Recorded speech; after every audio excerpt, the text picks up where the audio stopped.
suave. Ton nom est un parfum qui se répand. Donne-moi la baguette là. Regardez, il y a une baguette là-bas. C'est bon? Ça cherche. Alléluia. C'est la partie où je vais m'élever sur la base de Cantique 1, verset 3. Oula, excusez-moi. Sur la base de Cantique 1, verset 3. Bien aimé, voilà, la baguette au fond là-bas. Voilà, c'est à partir de ce moment où, bien aimé, je vais me tenir debout. Et tu vas comprendre quelque chose. Alléluia. Je disais tout à l'heure, quels sont les effets pervers, amen, des parfums sur ceux-là qui les portent. Pour ceux-là qui ont fait le monde, je l'ai dit plusieurs fois dans mes enseignements que le Seigneur m'a révélé. Pour tous ceux-là qui ont fait le monde, ils vous diront que lorsqu'ils utilisent des parfums, la plupart des hommes ou des femmes ne leur résistent pas. Demande à n'importe quelle femme qui a fait le monde, lorsqu'elle sent un parfum sur quelqu'un, elle est automatiquement attirée par cette personne, elle a envie de forniquer avec cette personne, et vice-versa.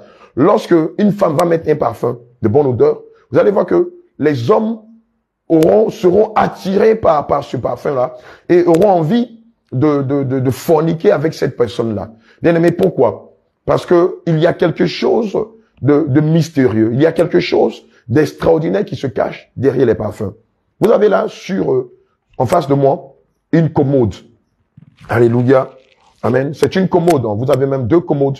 Alléluia. Et on va identifier les différents produits qu'on retrouve sur cette commode. Alléluia. Amen. On va retrouver.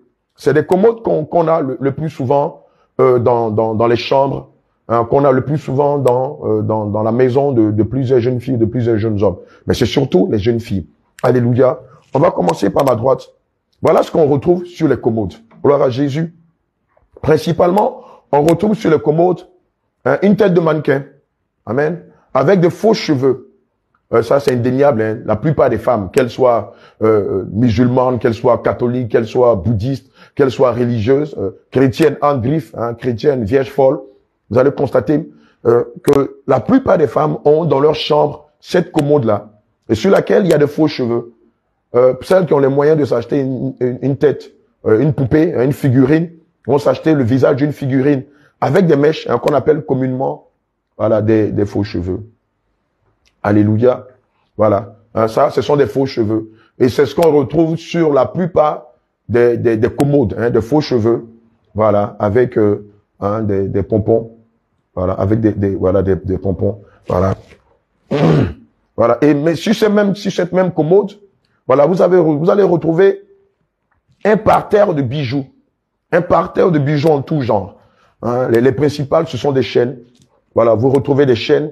On retrouve des chaînes sur cette commode-là, des montres bracelets en métal, voilà, des montres bracelets en métallique, voilà.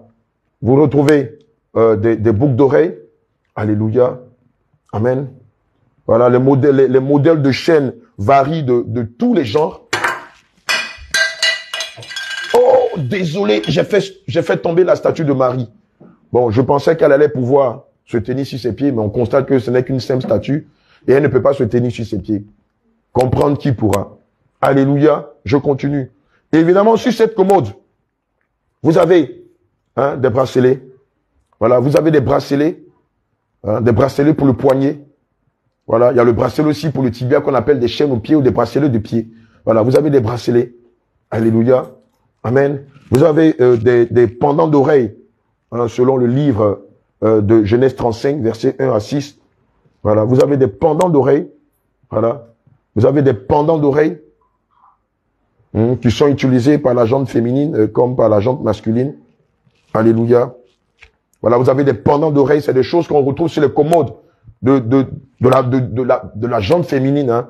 Voilà. Vous avez aussi des perles qui sont utilisées à la hanche des jeunes filles ou de la jeune femme. Évidemment, les perles ont le caractère de la séduction. Gloire à Jésus. Voilà, vous avez des perles. Amen. C'est des choses qu'on trouve communément sur les commodes. Hein, de la jeune femme ou de la jeune fille. Voilà, qu'elle soit musulmane, qu'elle soit athée, qu'elle soit des différents bords ou communautés religieuses dites chrétiennes. Vous allez retrouver ces choses-là sur leur commode. Alléluia. Amen. Vous allez retrouver aussi d'autres formes de perles. Hein, voilà, des perles. Voilà, vous allez retrouver d'autres formes de perles pour les poignets. Hein, aujourd'hui, ces perles-là sont très tendance. Beaucoup de jeunes personnes dites chrétiennes ont tendance à porter des perles. Voilà, des perles au poignet, des perles à la cheville et tout ça. Voilà, c'est des choses qu'on retrouve. On va retrouver aussi des bougies, hein, des bougies parfumées qui servent à faire des prières, des rituels pour attirer la chance, la faveur et tout ça. Des bougies parfumées. Amen. Sur cette même commode, vous allez trouver ce qu'on appelle des bigoudis ou des serre-têtes. Voilà. Hein, des bigoudis. Hein, on appelle ça des bigoudis. Voilà. Ou des serre-têtes. Voilà. Ou des épingles pour cheveux.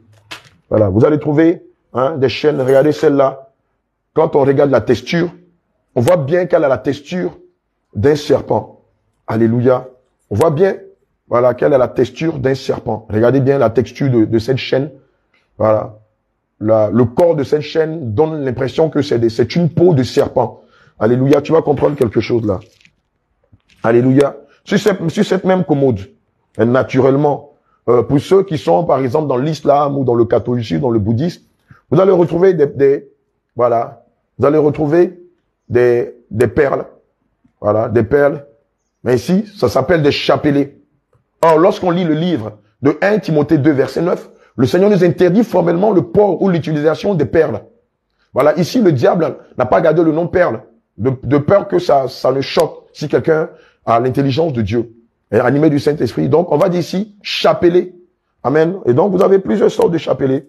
Vous avez des chapelets hein, chrétiens, pardon, excusez-moi, oulala, des chapelets musulmans, des chapelets bouddhistes et des chapelets catholiques. Alléluia. Amen. Voilà, vous avez 3 types de chapelets ici. Voilà, tout, évidemment, c'est fait en perles. Donc, vous avez, sur cette commode, en fonction de la religion de la personne, des chapelets bouddhistes, des chapelets musulmans et des chapelets catholiques. Je vais dire à quelqu'un que les 3 communautés religieuses ont pour père Satan. Amen. Et toi qui es dans cette communauté, si tu entends la parole de la sentinelle, je t'en prie, répands-toi et sors de là-bas, sors de l'Égypte, sors du bouddhisme, sors de l'islam, sors du catholicisme. Ces 3 communautés ont pour père Satan et ont le but de conduire ton âme à la fin de ta vie dans le feu de la géhenne. Échappe-toi pendant qu'il est encore temps.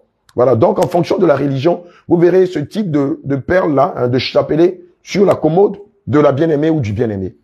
Alléluia. Amen. Souvent, pour faire fantaisiste, pour ceux qui sont dans le fétichisme, vous allez retrouver ce qu'on appelle des coris qui sont aussi des perles. Amen. Ces coris-là sont utilisés dans le monde mystique pour la divination. Souvent, pour ceux-là qui fabriquent des idoles qu'on appelle des téraphimes ou des figurines, vous allez voir qu'ils utilisent des perles comme des yeux pour leurs figurines ou pour les téraphimes. Alléluia. C'est commun en Afrique de l'Ouest et dans beaucoup d'autres régions de l'Afrique et du monde. Voilà, les coris qui servent des divinations, qui sont aujourd'hui un effet de mode. Et c'est des choses qu'on retrouve, bien entendu, sur la commode de bien de personnes, sur ta commode. Alléluia. Amen. On va aller plus loin. Je parlais tout à l'heure des religieux. Vous allez voir, pour ceux-là qui sont dans le système catholique, vous allez retrouver la statue de Marie. Non pas la Marie qui est dans la Bible, mais la reine du ciel. Alléluia. Vous allez retrouver la statue de Marie sur cette commode-là. Alléluia. Vous allez retrouver aussi, sur la même commode, le fameux crucifix. Hein. Voilà. Le fameux crucifix luciférien. Amen. Ce n'est pas le crucifix de Jésus. Ça n'a rien à voir. Ce n'est pas le crucifix sur lequel le Seigneur a été crucifié. Ça n'a rien à voir puisque nous savons que le Seigneur Jésus-Christ a été retiré du crucifix sur lequel il était crucifié le même jour par l'homme de Dieu, Joseph d'Arimathée. Amen. C'est lui qui a demandé à ce qu'on enlève. Parce que en Israël, une des lois d'Israël disait que lorsqu'on crucifie quelqu'un, il ne devait pas rester jusqu'au soir. Alléluia. Sans quoi toute la nation allait être maudite, allait être frappée de malédiction. Donc, le même jour, il fallait, juste après la constatation de la mort de celui qui était crucifié, il fallait le retirer du crucifix pour ne pas que ce symbole-là ou sa mort provoque une malédiction pour Israël. Et le même jour, le Seigneur a été retiré du crucifix et il a été enseveli dans une sépulture. Alléluia. Gloire à Jésus. Vous avez sur la même commode, évidemment, hein, des huiles parfumées. Hein, on voit ici un parfum dont l'emballage ressemble textuellement à la forme d'une femme. Vous allez comprendre tout à l'heure pourquoi. On voit ici une poudre parfumée.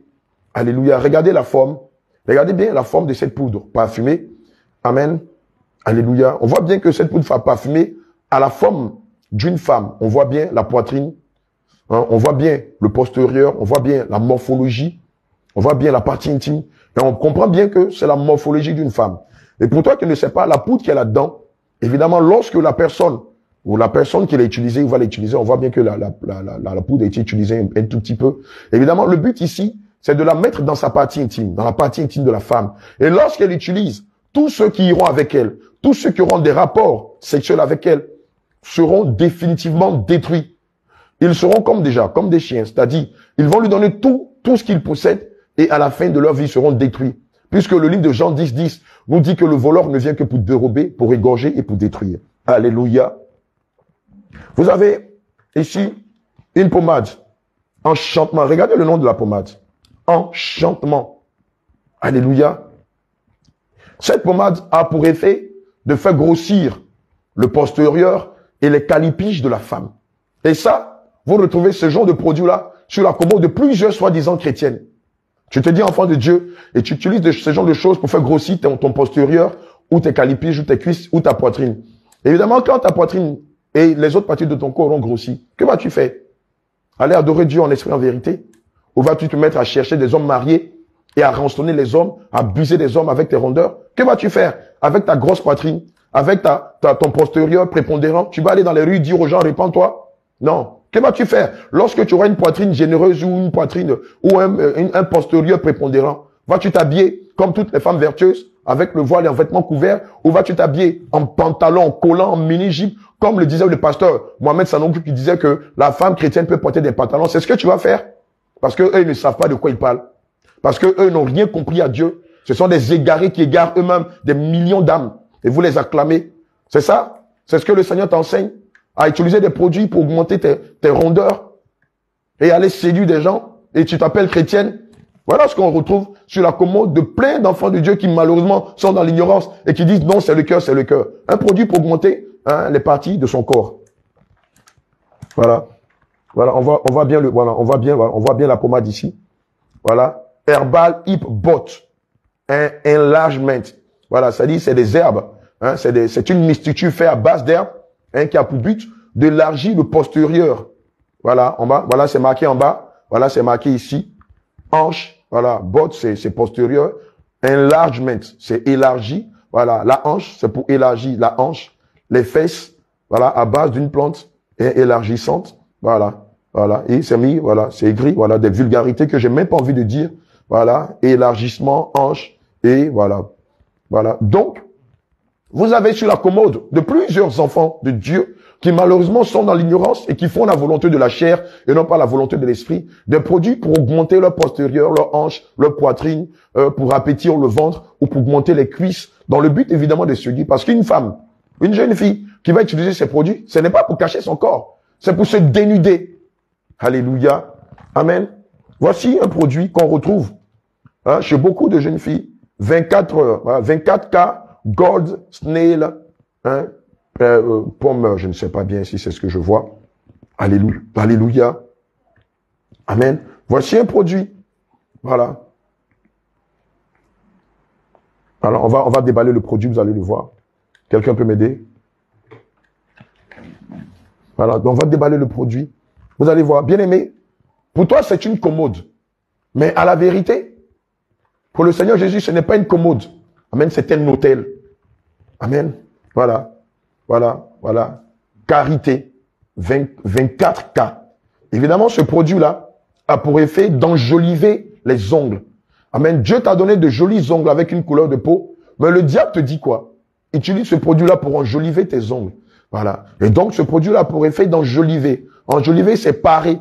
Amen. Dans le livre de 1 Timothée 2, au verset 9, le Seigneur dit, ne vous parez pas. Donc, n'ajoutez pas. Donc, en tant que chrétienne, tu ne peux pas te parer de vernis. Amen.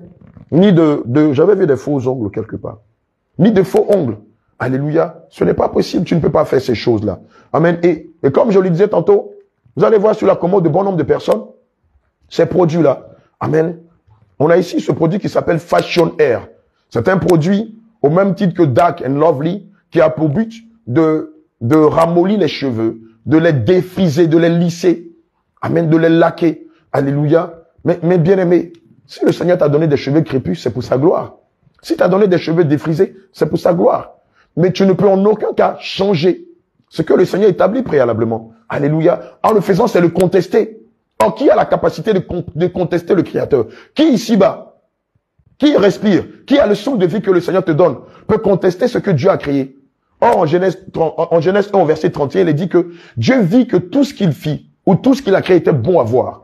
Alléluia. Amen. Évidemment, sur la commode de ces personnes, vous avez ça.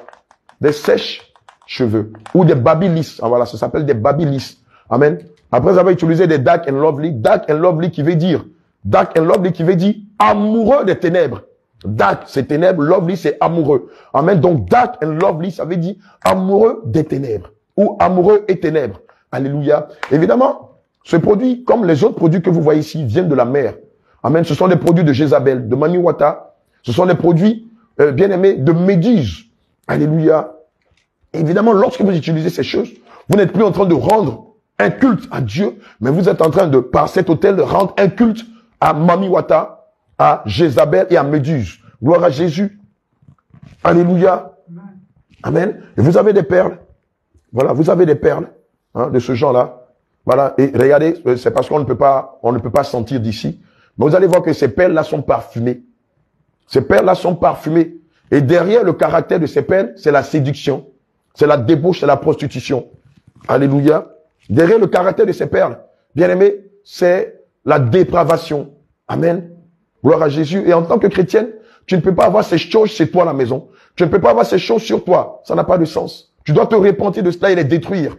Alléluia. Amen. Je continue. Gloire à Jésus. Regardez ce qu'il y a ici. Il y a des senteurs. On voit ici une histoire de femme sensuelle. Mot Boussin. Regardez le leitmotiv du parfum. Une histoire de femme sensuelle. Bien aimé, le Seigneur Jésus ne nous appelle pas à la sensualité, mais à la pudeur, à la décence et à la modestie, selon le livre de 1 Pierre 3, verset 3. Alléluia. Le Seigneur Jésus, je le répète, ne nous appelle pas. Tu ne peux pas être chrétienne et être animé de sensualité, marcher en te déhanchant, en t'habillant pour séduire les gens, en exhibant ta poitrine, en exhibant tes cuisses, en veillant à ce que ta partie intime soit exposée, en veillant à ce que ton postérieur soit exposé. Mon bien-aimé, ma bien-aimée, ce n'est pas de la décence, ce n'est pas conforme à la saine doctrine. Et donc, vous voyez là, le leitmotiv de ce parfum, il est dit qu'une histoire de femme sensuelle. Alléluia. Gloire à Jésus. Combien de femmes dites chrétiennes n'ont pas ces choses dans leur chambre? Des faux cheveux, des encens, des parfums, des pommades, des produits cosmétiques, des pommades pour faire grossir le postérieur, pour faire grossir la poitrine, des encens pour envoûter les hommes, ou pour envoûter les femmes. Alléluia. Gloire à Jésus. On va mettre une pause sur cette commode-ci, cette commode qu'on voit là. On voit ici ce miroir, puisque c'est de ça qu'il s'agit, avant qu'on ne revienne sur les parfums et qu'on sort. On voit ce parfum, on voit ce miroir. Et évidemment, sur toutes les commodes du monde entier, dans toutes les chambres où vous irez, que ce soit des chambres d'hommes ou de femmes, surtout de femmes, vous allez voir qu'il y a un miroir, soit de forme rectangulaire, soit de forme carrée, ou un miroir en partie cassée. Alléluia. Mais bien aimé, est-ce que tu connais le sens profond, ou le sens spirituel qu'il y a derrière les miroirs qui se présente devant un parterre de parfums, de produits cosmétiques, qui se présente devant des produits pour augmenter son postérieur, pour augmenter sa poitrine, ou pour utiliser des produits pour les mettre dans sa partie intime. Alléluia. Amen. Quelqu'un prend le livre de Proverbes 27, verset 19. Alléluia. À quoi servent les miroirs naturellement? Amen. On va dire que les miroirs servent à s'apprécier, à contempler sa personne, à veiller à ce que quand on sera dehors en société, qu'on n'ait pas quelque chose qui soit en dysfonctionnement de l'ère du temps, de la mode et tout ça. Alléluia. Les miroirs servent à se présenter, à s'apprécier, à se voir, à faire on va dire, à se voir soi-même. Alléluia. Mais est-ce que les miroirs servent qu'à ça seulement? Est-ce que les miroirs servent à casser une acné qu'on a sur la joue, sur le front, à casser un petit bouton, à arranger ces boutons de manchette? Est-ce que les miroirs servent seulement à veiller à ce que la cravate soit bien mise? Est-ce que les miroirs servent seulement à voir si la robe qu'on a portée, la jupe qu'on a portée est bien mise sur la ceinture droite et s'il n'y a pas d'erreur ou de dysfonctionnement dans notre façon de nous présenter? Alléluia. Bien-aimé, je vais te surprendre.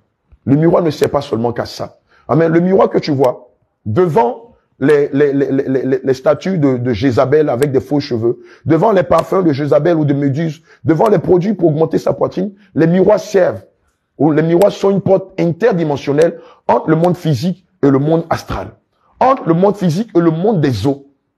Bien-aimé, ça te surprend. Mais tous les occultistes savent de quoi je parle, mon bien-aimé. Tous les occultistes savent que le miroir n'est pas simplement un objet de décoration, n'est pas simplement pour se mirer, n'est pas simplement pour voir si sa cravate est bien nouée, n'est pas simplement pour savoir si la chemise qu'on a mis, tout est à sa place, ou si le pantalon on a mis, la ceinture est droite. Non, c'est pas de ça qu'il s'agit. Alléluia. Gloire à Jésus. Lorsque l'on va chez les satanistes, c'est-à-dire chez les agents de Satan, les marabouts, les féticheurs, chez les sorciers, chez des personnes qui pratiquent la divination avec des coris, vous allez voir que dans les sanctuaires, il y a toujours un miroir. Un miroir. Évidemment, le miroir peut être deux miroirs. Il peut y avoir deux miroirs avec des bougies, ou un miroir à terre, ou un miroir arrêté avec des bougies, ou des rituels tout autour. Évidemment, l'agent de Satan, qui est marabout, qui est féticheur, qui est un sorcier, va faire ce qu'on appelle l'appel de nom ou l'appel de l'âme. Il va se tenir en face du miroir. Et au travers du miroir, il arrive à opérer chez vous. Au travers du miroir, devant laquelle il y a cet hôtel, puisque c'est pas une commode, c'est un hôtel, il arrive à opérer chez vous, et puis à espionner votre maison, et à savoir tout ce qui se fait, tout ce qui se dit, tout ce qui se projette, tout ce qui te prépare, ton projet de mariage, ton bac, ta licence, ta maîtrise, ton 2A, ton PhD, ton Masters, ton BTS, ton BP. Ils le savent au travers du miroir. Ils savent si la femme sera féconde, si la femme va accoucher. Ils savent si le monsieur en quête d'un emploi. Ils savent si la bien-aimée est en train de préparer un mariage. Ils le savent au travers des miroirs. Alléluia. Amen. Et aussi, comme je le disais tantôt, au travers du miroir, qu'est-ce qu'ils vont faire? Ils vont appeler votre nom. Au travers du miroir, ils vont appeler votre âme. Si vous appelez monsieur Quadio, ils vont dire à 3 reprises, Quadio. Quadio, Quadio. Et pendant que vous dormez, vous entendez quelqu'un vous appeler. Mais derrière l'appel à votre nom, il est l'appel à votre âme. Alléluia. Et lorsque vous répondez à l'appel, mon bien-aimé, ça en est fini pour vous. Automatiquement, c'est votre âme qui est volée et qui, par cette porte interdimensionnelle, va se retrouver emprisonnée dans le monde astral. Et en termes de prison, il y en a de toutes sortes. Il y a la prison de l'alcool, il y a la prison de la masturbation, il y a la prison de la drogue, il y a la prison de la vanité, de la mondanité, il y a la prison de la prostitution, il y a la prison de l'adultère, il y a la prison de la cigarette, etc., etc., etc. Il y a la prison du mensonge et d'autres prisons. Il y a la prison de la colère, il y a la prison du manque de pardon, il y a la prison de la jalousie, il y a la prison des calomnies. Évidemment, vous êtes dans ce cycle infernal-là. Vous êtes confronté à une vie de vice qui ne s'arrête pas malgré toutes les décisions que vous avez prises. Alléluia. Gloire à Jésus. Évidemment, lorsque le miroir ou votre miroir est devant toutes ces choses, votre miroir devient automatiquement une porte interdimensionnelle entre le monde physique et le monde des eaux, ou le monde astral, ou le monde des ténèbres. Alléluia. On peut lire le passage de Proverbe 27, verset 19. Proverbe 27, le verset 19 dit ceci. Alléluia. Comme dans l'eau, le visage répond au visage, ainsi le cœur de l'homme répond au cœur de l'homme. Alléluia. Amen. Regardez ce qu'il est dit. Il est dit comme dans l'eau. Comme dans l'eau, le visage répond au visage. Amen. Le miroir est considéré comme de l'eau. Est considéré comme de l'eau. D'ailleurs, à l'époque, dans l'Antiquité, pour ceux qui n'avaient pas de miroir, c'est à travers de l'eau qu'ils se miraient. Amen. Et c'est pourquoi la Bible dit que, comme dans l'eau, leur visage répond au visage. Alléluia. Ainsi, le cœur de l'homme répond au cœur de l'homme. Je l'ai dit tout à l'heure. L'appel au nom ou l'appel à l'âme dans le miroir. Amen. Se fait par ce procédé que je viens de dire, mais avec beaucoup de rituels ou de paroles incantatoires. Alléluia. Évidemment, lorsque votre nom est appelé, le miroir qui est dans votre commode, qui est sur votre commode, dans votre chambre, va attirer votre âme. C'est pourquoi plusieurs d'entre vous ont déjà fait des songes ou des cauchemars où ils ont vu des sirènes ou des démons au travers des miroirs. Ça se passe souvent dans les douches ou dans les chambres. Plusieurs personnes, dès qu'elles sont rentrées dans leur douche, elles n'ont pas vu. C'est pas leur reflet qu'elles ont vu dans le miroir, mais c'est des sirènes ou des démons qu'elles ont vu au travers des miroirs. J'ai le propre témoignage de ma tante dans la ville de Bingerville, qu'une fois rentrée chez elle, a jeté un coup d'œil dans le miroir, elle a vu une sirène. Et quand elle s'est rencontrée avec la sirène, quand leurs regards se sont croisés, la sirène a crié, le miroir s'est écrasé, elle avait une baignoire. Je ne sais pas par quelle extraordinaire façon de faire les choses. La sirène a quitté le miroir, est rentrée dans la baignoire, et est rentrée dans le siphon et a disparu devant tout le monde. Alléluia. Gloire à Jésus. En dehors de cela, le miroir sert aussi à d'autres rituels incantatoires, à tuer des vies. Lorsqu'on écoute le témoignage de plusieurs brouteurs ou de plusieurs jeunes qui ont tenté d'acquérir la gloire sans travailler, sans effort, ils vont vous dire ceci. Je suis allé chez une femme féticheuse, chez un marabout, et devant le marabout, il y avait ce miroir-là. Alléluia. Il y avait un miroir comme ça, mais autour, il y avait une forme de décoration antique et une forme de décoration un peu ténébreuse. Et je peux avoir un couteau, s'il vous plaît? Non, pas de manière couteau rapidement à tes soeurs. Alléluia. Et la féticheuse m'a dit, ou le marabout m'a dit, si tu veux avoir la gloire, voilà ce que tu vas faire. Je vais te donner un couteau. Et la première personne que tu vas voir dans le miroir, tu vas la poignarder. Et la féticheuse, sous le miroir, va mettre un canari. Et le canari, par extraordinaire, va servir à recueillir le sang de la personne que celui qui cherche la gloire va poignarder. Voilà comment ça se passe. Voilà, j'ai un couteau dans ma main. Et la personne arrive chez le féticheur ou la féticheuse, je lui dis, moi, je vais être riche. Bon, je vais être riche, je vais pas travailler, je vais pas souffrir, je vais faire le malin, frimer, aller en boîte de nuit, coucher avec des femmes, avoir des voitures, des maisons et tout ça. Et le féticheur, la féticheuse lui dit, ok, voilà le miroir, un couteau magique, un miroir magique. Et dans le miroir, comme tu veux la gloire, est-ce que tu es prêt à aller jusqu'au bout de ce que tu veux? Mais si tu ne le fais pas, le mal va se retourner contre toi et tu seras frappé de folie. Amen. Je veux qu'on passe un peu de temps sur le miroir parce qu'on n'a jamais eu le temps d'en parler. Et juste après, on va faire la transition et repartir sur l'autel et les parfums. Alléluia. Et donc, le jeune homme va prendre le couteau et après quelques rituels incantatoires et après l'appel du nom de l'âme de son proche parent. Évidemment, le proche parent, ça peut être son épouse, sa fille chérie qu'elle aime, son fils chéri qu'il aime, sa mère ou son père qu'il aime, son frère ou sa sœur. Mais en tout cas, ce sera la personne qu'il aime le plus. C'est le prix à payer. Un peu comme on lit dans le livre de Genèse où le patriarche Abraham va donner Isaac en sacrifice à l'Éternel des armées. Amen. C'est ce qui se passe dans le monde occulte. Le monde occulte qui est dirigé par Satan ne va pas prendre celui que vous aimez le moins. Non. Il prendra celui que vous aimez le plus et c'est celui-là que vous allez poignarder. Évidemment, après l'appel de l'âme du nom de votre proche parent que vous aimez le plus, dès que vous vous mettez devant le miroir, vous êtes tenu de le poignarder au cœur. Et après avoir poignardé la personne au cœur, quoique ce soit un miroir, mais vous aurez le sentiment que c'est la personne que vous avez poignardée physiquement. Et le sang va découliner du miroir. Et le féticheur, la féticheuse, avec un canari dans lequel il y a des mystitudes et des incantations, va recueillir le sang de la personne. Et ils vous diront, merci, que Dieu vous bénisse.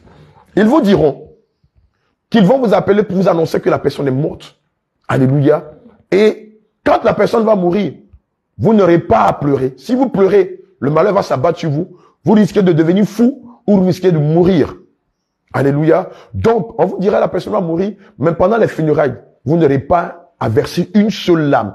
Si vous versez une seule larme, c'est vous qui allez mourir. Donc, faites tout, mais arrangez-vous pour ne pas verser de larmes. Et c'est à la suite de cela que vous allez devenir riche. Évidemment, l'argent que vous aurez ne pourra pas servir à des choses durables.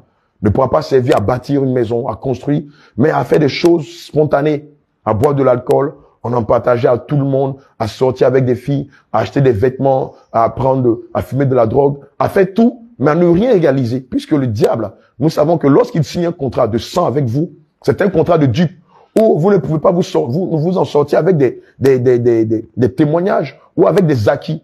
La Bible dit que les bénédictions de Dieu ne sont suivies d'aucun chagrin. Mais les bénédictions du diable, elles, sont suivies de chagrin. Amen. Et vous ne pouvez rien garder de périn avec le diable. C'est une vérité qui est humiliable. Tous ceux qui ont eu à faire des pactes de sang, ou qui ont livré leur âme, ou l'âme des gens, n'ont pas pu garder ces acquis-là. À un moment de leur vie, tout détruit. Parce que c'est ça avec le diable. Amen. C'est pourquoi vous devez composer avec Dieu.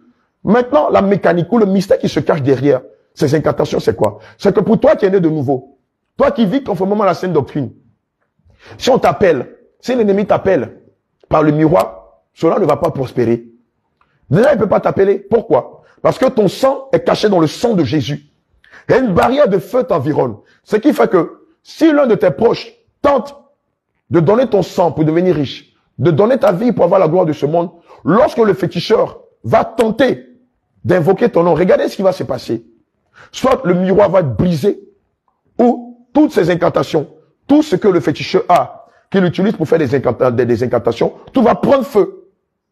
Parce que nous étant cachés dans le sang de Jésus sur la base d'Apocalypse 12, verset 11, qui dit que nous l'avons vaincu à cause du sang de l'agneau et à cause de la parole de notre témoignage. Bien aimé, la parole de notre témoignage, ce n'est pas que Jésus m'a donné une femme, je suis marié, j'ai des enfants. Non. La parole de notre témoignage, c'est le fait de vivre conformément à la sainte doctrine. Déplier le corps, sanctifier le cœur, sanctifier de l'esprit. Ainsi, quand le mystique voudra vous faire du mal, lorsqu'il va tenter d'invoquer votre nom, vous verrez que, paf, le miroir va se briser. Ou tout ça va brûler. Où son sanctuaire va brûler, où l'épée du grand carnage viendra le frapper. Alléluia. Et il va dire à la personne qui a invoqué, qui a demandé qu'on invoque votre nom, pourquoi c'est celui-là que vous avez choisi? Alléluia. Gloire à Jésus. Je suis en train de parler de quelque chose de très important. Et c'est pourquoi je t'exhorte, mon bien-aimé, à te débarrasser de toutes ces choses. Alléluia. Lorsqu'on revient, amen, lorsqu'on revient sur l'autel, on a fini avec les miroirs. Toi, en tant que chrétien, il n'y a pas de mal à ce que tu aies un miroir chez toi à la maison. Mais prends la peine à chaque fois de le couvrir du sang de Jésus avant de dormir. Puisque les choses se passent dans la nuit.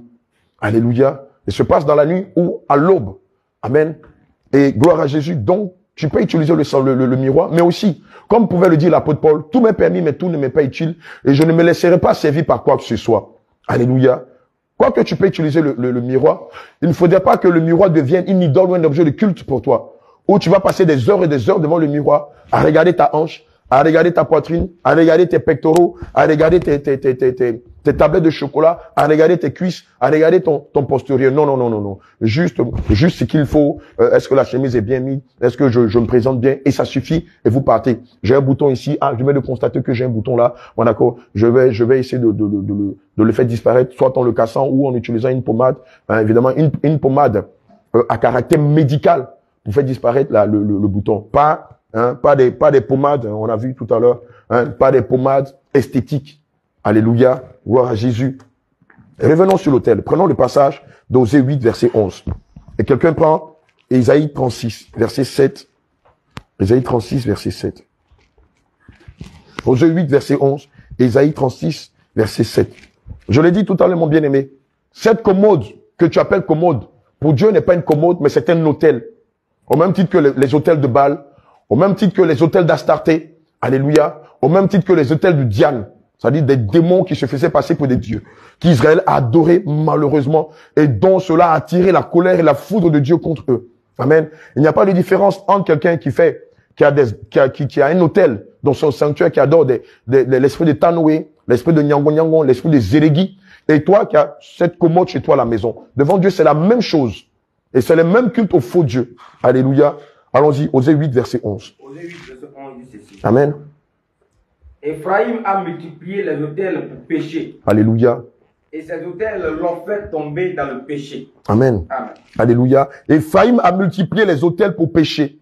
Amen. Ces autels-là, bien aimé, c'est cette commode que tu as dans ta chambre, malheureusement. Tu n'as pas compris qu'il n'y a pas de différence entre cette commode que tu appelles commode et l'autel dédié à Jézabel, à Diane, à Astarté, à Mamiwata, à Méduse. Alléluia. C'est le même autel. En présentant ces choses chez toi à la maison, c'est un culte que tu rends à la déesse de la beauté artificielle. C'est un culte que tu rends à la beauté vaine. N'est-il pas dit dans le livre de Proverbes 31 au verset 30 que la femme qui crée l'Éternel est celle qui sera louée? N'est-il pas dit que la beauté est fugace, la beauté est vaine, la beauté est périssable? Mais la beauté que tu as, bien aimé, à un certain âge, la beauté flétrie, la poitrine, elle descend, elle devient flasque, le postérieur descend, les jambes, le corps devient froissé, comme un vieux, je ne sais pas moi, comme un vieux sac. Cette beauté sur laquelle tu comptes tant et tu penses que tu peux faire le tour du monde et briser le cœur des femmes et briser le cœur des hommes. À un moment, mais cette beauté te flétrit, un peu comme une belle fleur, un peu comme cette belle fleur qu'on voit ici. À un moment, cette fleur, au moment, cette fleur flétrit. À un moment, cette fleur-là, à la fin de la journée, elle flétrit. À la fin de ta vie, ta beauté n'est plus, regarde ta grand-mère, regarde ton arrière-grand-mère. Ah, sûrement, elle était plus belle que toi. Mais regarde là aujourd'hui. Qui pourrait même lui dire, madame, vous êtes mon genre, ou vous me plaisez? Personne. Parce qu'elle est défigurée par la vieillesse. C'est pourquoi le Seigneur veut que tu te concentres non pas sur la chair, mais sur l'esprit. Parce qu'en elle, il y a la vie éternelle. Le Seigneur veut que tu te concentres sur sa parole et non pas sur l'esprit. Alléluia. Allons-y. Ésaïe 36, verset 7. Allons-y rapidement. Quelqu'un lit le passage. Ésaïe 36, verset 7. Ésaïe 36, le verset 7.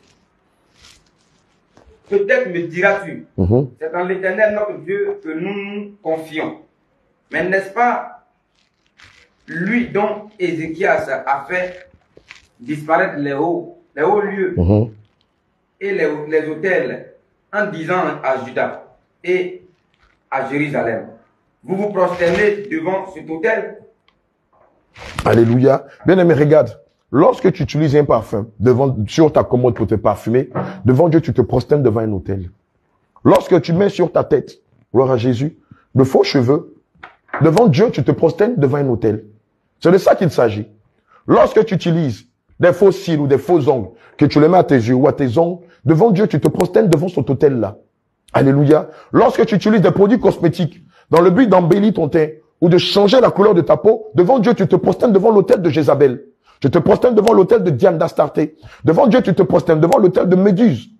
Lorsque tu changes la couleur de tes cheveux, comme on le voit ici, lorsque tu changes la couleur de tes cheveux, devant Dieu, tu te prosternes devant l'autel d'Astarté.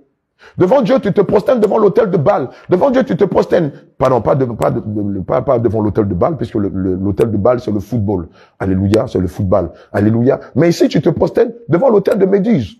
Qui est Méduse? Revenons sur Méduse. Alléluia. Méduse, c'est la... Excusez-moi. Méduse, c'est la déesse des faux cheveux. Alléluia. Mais c'est aussi elle qui, le plus souvent, va... il n'y a pas une femme qui me dit. C'est aussi... J'ai besoin d'une fille ici, s'il vous plaît. C'est aussi Méduse qui occasionne les boutons, les grosses acnés dans le visage de plusieurs femmes.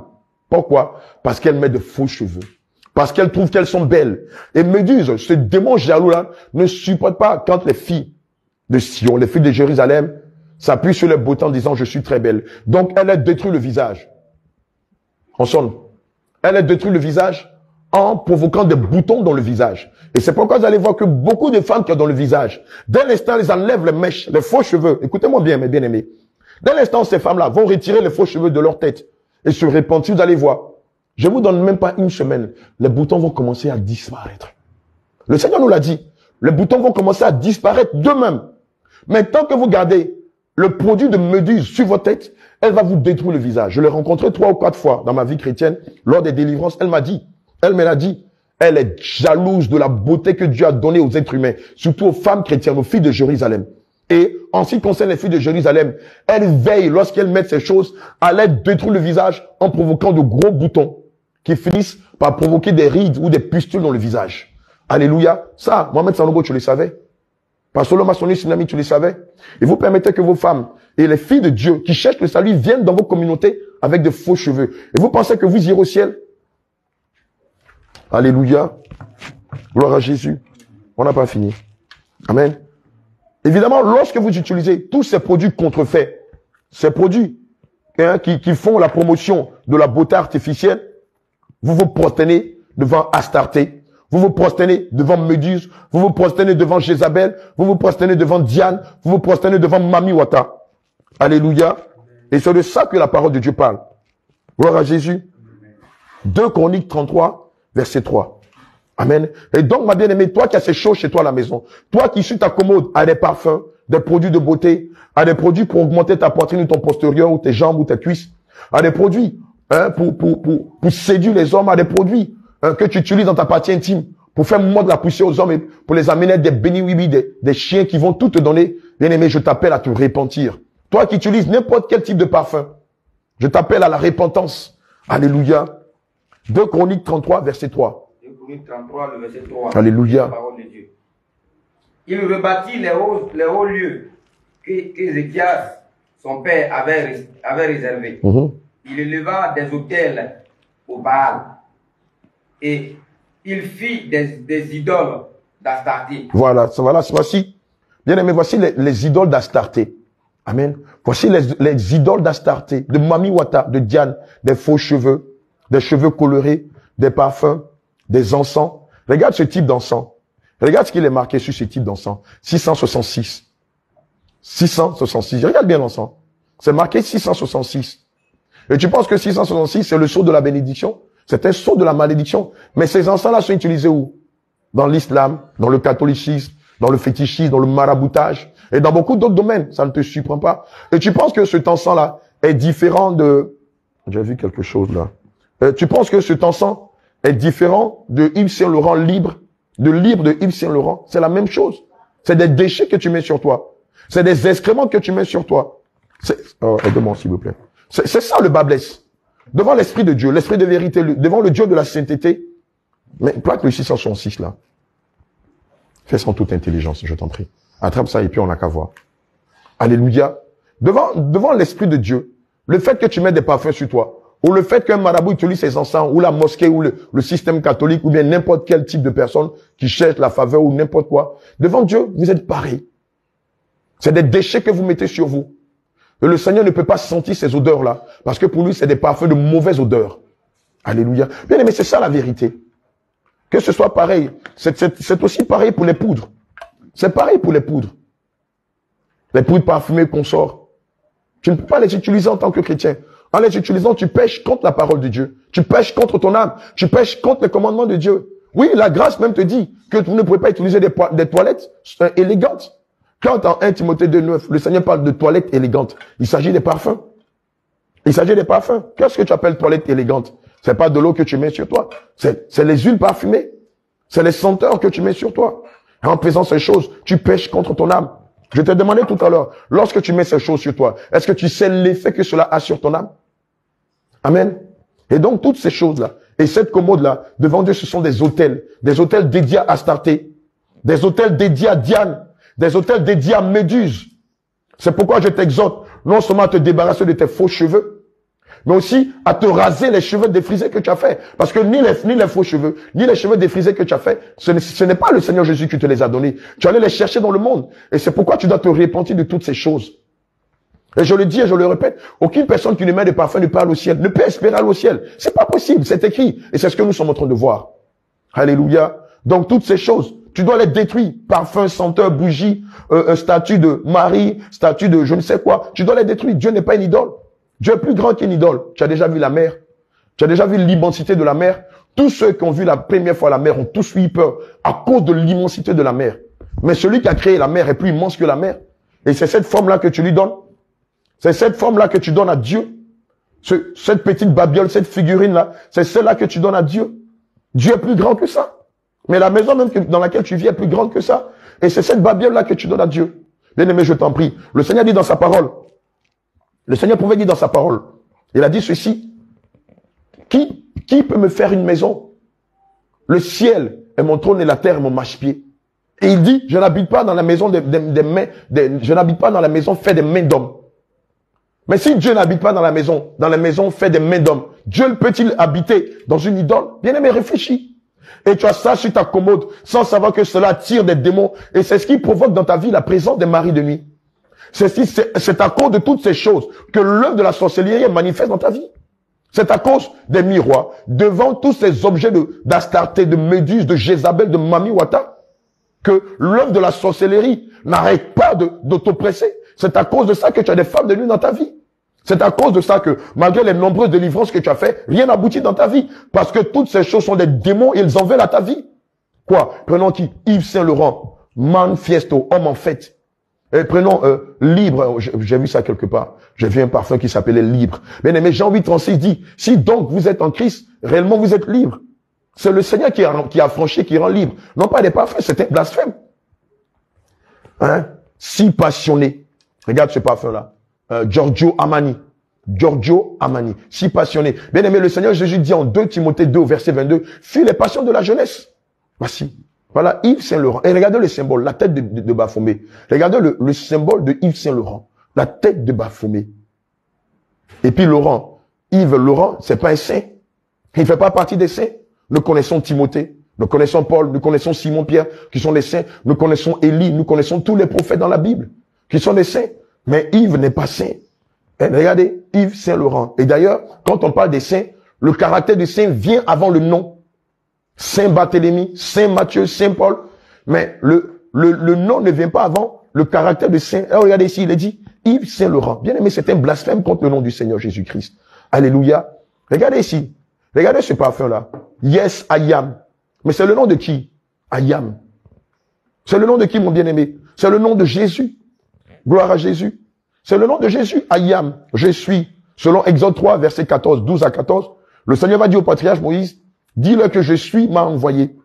Et on prend le nom de Dieu. Le nom de notre Dieu, on le donne imparfait. Puis toi qui es enfant de Dieu, tu mets ces choses sans savoir que tu pèches contre ton âme et tu pèches contre la parole de Dieu. Alléluia. Opium. Black opium. Mais l'opium est attaché à quoi? La drogue, au cannabis, au chanvre indien, à la mèche.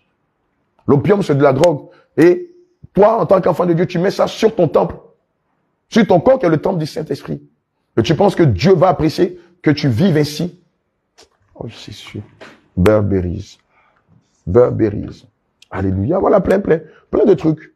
Plein de trucs qu'on retrouve dans la maison de plein d'enfants de Dieu. Alléluia. Bien aimé, tu dois te défaire de ces choses. Tu dois te défaire de ces choses. Hein, voilà un masque. Hein, voilà un masque. Oh, le Seigneur a horreur du déguisement. Voilà un masque. Voilà. Bon, là, j'aurais du mal à... Voilà un masque. Hein. Chrétien qui va à un bal masqué. Chrétien qui se déguise. Chrétien qui se maquille. Bien aimé, tu sais pas que se maquiller, ça veut dire donner l'illusion de ce qu'on n'est pas. Évidemment, lorsque tu te maquilles, tu donnes l'illusion de ce que tu n'es pas. Oh, Dieu ne veut pas que tu donnes l'illusion de ce que tu n'es pas. Il veut que tu sois égal à sa parole. Il veut que tu sois son imitateur. Et c'est ce que l'apôtre Paul pouvait dire. Soyez mes imitateurs comme je le suis moi-même de Christ. Alléluia. Voici la confusion dans laquelle bon nombre d'enfants de Dieu sont et pour lesquels ils ne peuvent hériter du royaume des cieux. Alléluia. Je vais m'arrêter là pour l'instant. Que le Seigneur nous bénisse.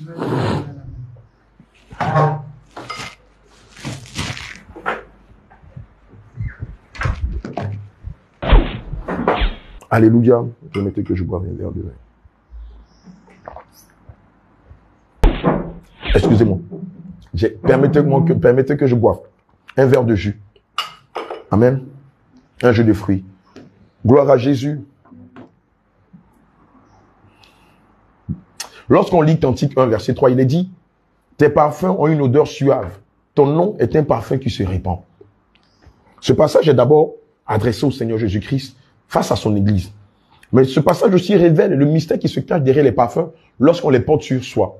Je l'ai dit tout à l'heure, cela a pour effet non seulement de séduire, mais de pousser les gens à l'adultère, à l'impudicité, à la débauche, alléluia, à la dépravation sexuelle. Amen. D'ailleurs, lorsqu'on lit Matthieu 7, versets 27 à 28, amen, il est dit que et il vous a été dit que tu ne commettras pas d'adultère. Mais moi, je vous le dis, quiconque regarde une femme et la convoite a commis l'adultère avec elle dans son cœur. Et donc, le parfum ici a pour but de pousser les gens à pécher avec leurs intentions. Vous savez, le drame, c'est quoi?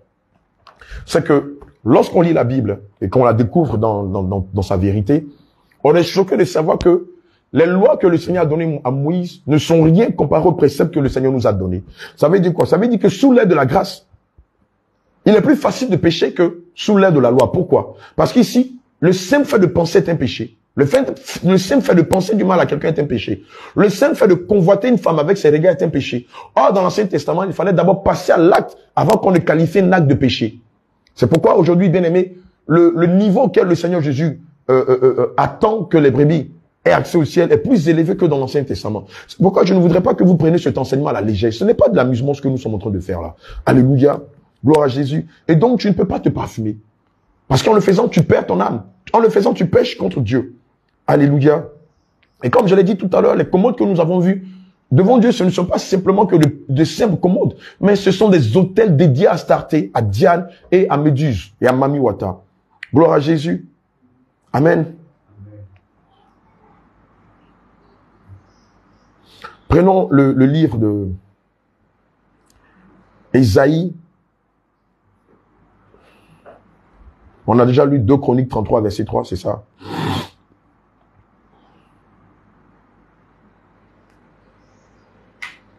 Deutéronome 7, verset 26.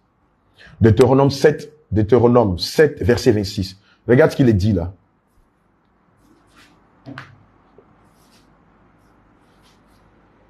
Deutéronome 7, verset 26. Amen. Lis la parole. Amen. Tu n'introduiras point une chose abominable dans ta maison. Regarde ce qu'il est dit, mon bien-aimé. Il est dit, tu n'introduiras pas une chose abominable dans ta maison. Afin que tu ne sois pas comme cette chose. Afin que tu ne sois pas comme cette chose. Dévoué par interdit. Amen. Dévoué par interdit. Tu l'auras en horreur. Tu l'auras en horreur. Dévoué par interdit, ça veut dire retranché de la nation de l'Éternel. Amen. Mis à mort, lapidé. Amen. Jeté dans le feu de la gêne. C'est ce qu'on appelle quelqu'un qui est dévoué par interdit. C'est ce qu'on appelle vulgairement dans le Far West à l'époque. Ça s'appelait les wanted, les recherchés. C'est quelqu'un qui est dévoué par interdit. Si vous le trouvez, ramenez-le vif ou mort, ou donnez-lui la mort. Alléluia. Oui. Tu l'auras en abomination. Tu l'auras en abomination. Car c'est une chose dévouée par interdit. Amen. Amenez-moi quelques parfums. Amenez-moi quelques produits qu'on a sur le bureau là-bas, s'il vous plaît. Amen. On peut les aider, s'il vous plaît. On va aller vite.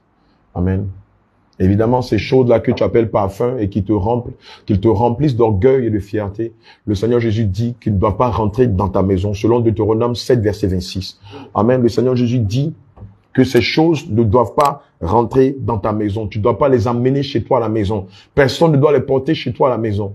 Alléluia. Si c'est toi l'autorité, tu dois interdire formellement ces choses dans ta maison parce que en les gardant chez toi, tu attires sur toi la foudre, la malédiction et cela peut permettre aux êtres méchants qui sont les démons ou les anges déchus de pénétrer ta maison, de voler tes biens, d'apporter la division, la discorde, l'infidélité, l'adultère et beaucoup de caractères qui ne sont pas conformes aux fruits de l'esprit. Alléluia. Amen.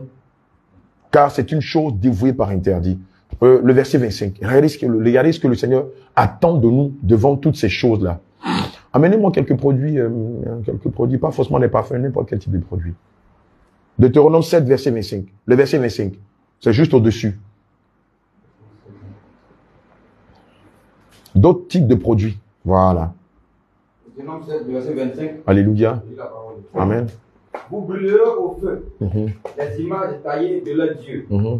Tu ne convoiteras point et tu ne prendras point pour toi l'argent et l'or naturel.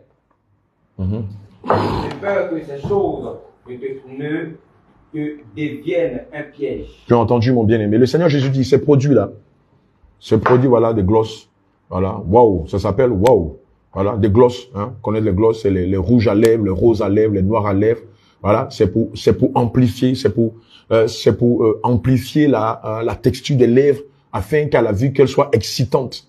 Amen. C'est pour exciter la vue de ceux-là qui vont regarder la lèvre. Évidemment, les jeunes filles, les jeunes femmes le savent. Ce produit-là, lorsqu'ils les mettent sur les lèvres deviennent sensuelles. J'ai dit tout à l'heure que Dieu n'est pas dans la sensualité. Il ne veut pas que les filles de Jérusalem soient sensuelles, mais le Seigneur veut que les filles de Jérusalem soient modestes, dans la pudeur, dans la simplicité, dans l'effacement. Alléluia. Et non pas dans la sensualité, non pas dans les sexy. D'ailleurs, au ciel, il n'y a aucune femme sexy qui s'est retrouvée au ciel. Toutes les femmes qui étaient sexy sont aujourd'hui en enfer. Et toi qui te trouves sexy, si tu ne te répands pas de ton sexisme, que tu meurs, le Seigneur va sans se gêner te jeter dans le feu de la géhenne. Alléluia. Donc le Seigneur ne veut pas que tous ces produits-là soient introduits dans nos maisons. Alléluia. Il dit plutôt, au verset 25, il dit nous devons les brûler au feu.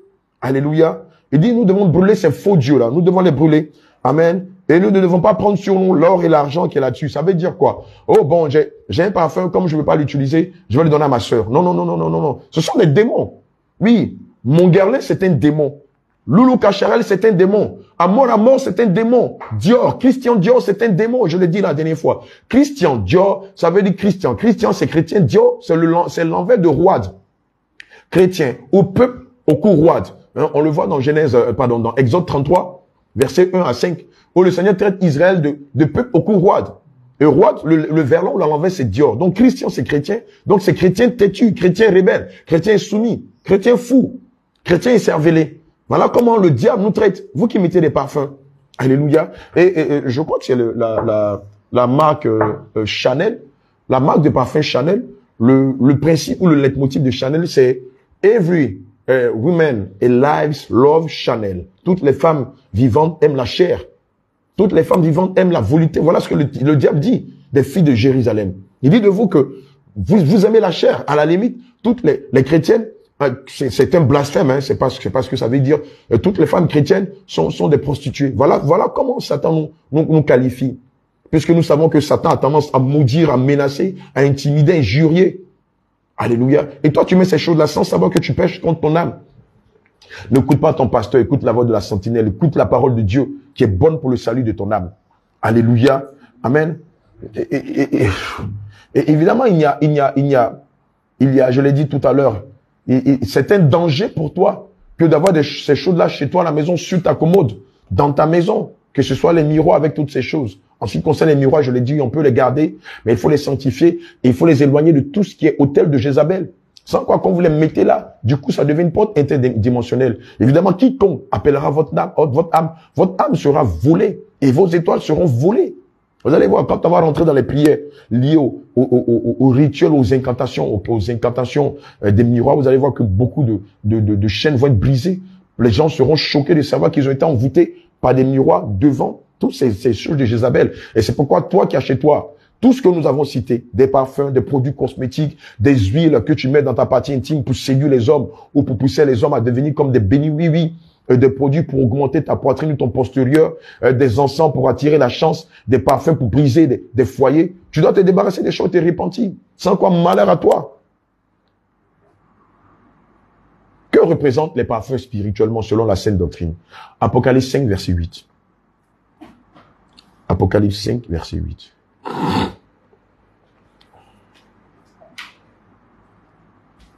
Que représentent spirituellement les parfums selon la saine doctrine? Apocalypse 5, verset 8. Il lit la parole.